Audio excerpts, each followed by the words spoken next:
Qu'est-ce que la laïcité? Pour répondre à la question, nous allons successivement voir ce qu'elle est, puis ce qu'elle n'est pas. Tout d'abord, la laïcité, c'est la liberté de conscience, c'est-à-dire la liberté de penser ce qu'on veut. On peut être athée, humaniste, agnostique, croire en une religion, en changer ou être indifférent. C'est une liberté absolue. Mais c'est aussi la liberté de pouvoir exprimer ses convictions, à condition de respecter la loi et les libertés d'autrui.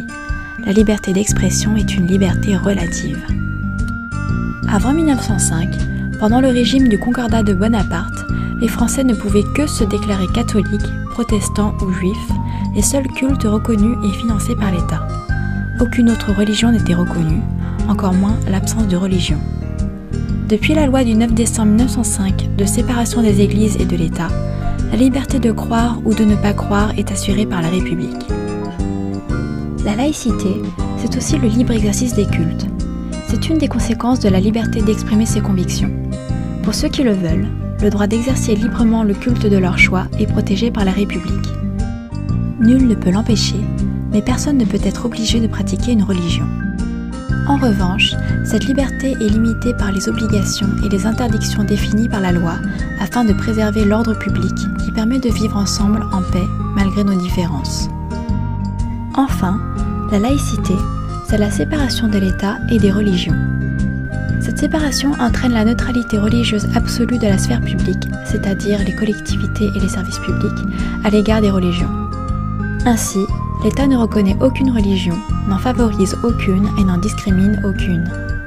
La séparation de l'État et des religions implique que l'État et les collectivités publiques ne doivent verser aucune aide financière aux activités et locaux relevant de la pratique d'un culte et que les religions n'interviennent pas dans la politique. En contrepartie, les religions sont libres et les autorités n'ont pas à les influencer. Maintenant, passons en revue les fausses idées reçues sur la laïcité. La laïcité, ce n'est pas une idéologie. La laïcité, c'est simplement un principe de la République, une loi qui s'impose à tous. Il ne faut pas non plus confondre la laïcité avec l'athéisme. On peut très bien être croyant et laïque, ou athée et non laïque. La laïcité, ce n'est pas la guerre contre les religions. Un État laïque n'est pas anti-religieux, il est areligieux, c'est-à-dire sans religion. Il veille seulement à empêcher les tentatives possibles des religions d'imposer leurs lois particulières à l'ensemble de la société, par exemple sur le mariage, la contraception ou l'alimentation.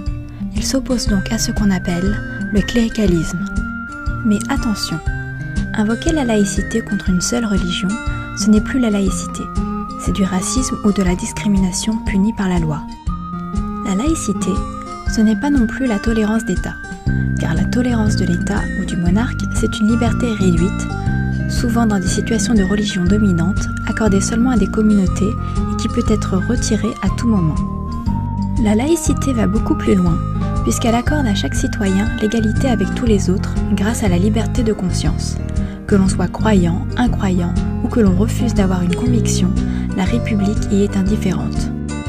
La tolérance privée reste une vertu individuelle indispensable à la vie sociale, à condition qu'elle soit réciproque. La laïcité, ce n'est pas une entrave à la liberté. Au contraire, la laïcité, c'est la liberté. Le but de la laïcité est de libérer aussi bien la sphère publique que la liberté de conscience individuelle. Pour cela, il faut bien que les pouvoirs publics et l'école publique soient neutres et soustraits à toute influence des religions. En revanche, les religions s'exercent librement dans les lieux de culte.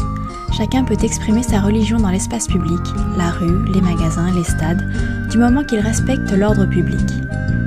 Finalement, la laïcité, ça sert à quoi? La laïcité permet d'assurer l'égalité de tous devant la loi. La loi s'applique également à tous, quelle que soit leur conviction ou leur absence de conviction.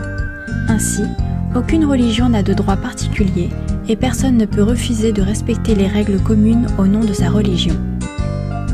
La laïcité permet l'émancipation des individus.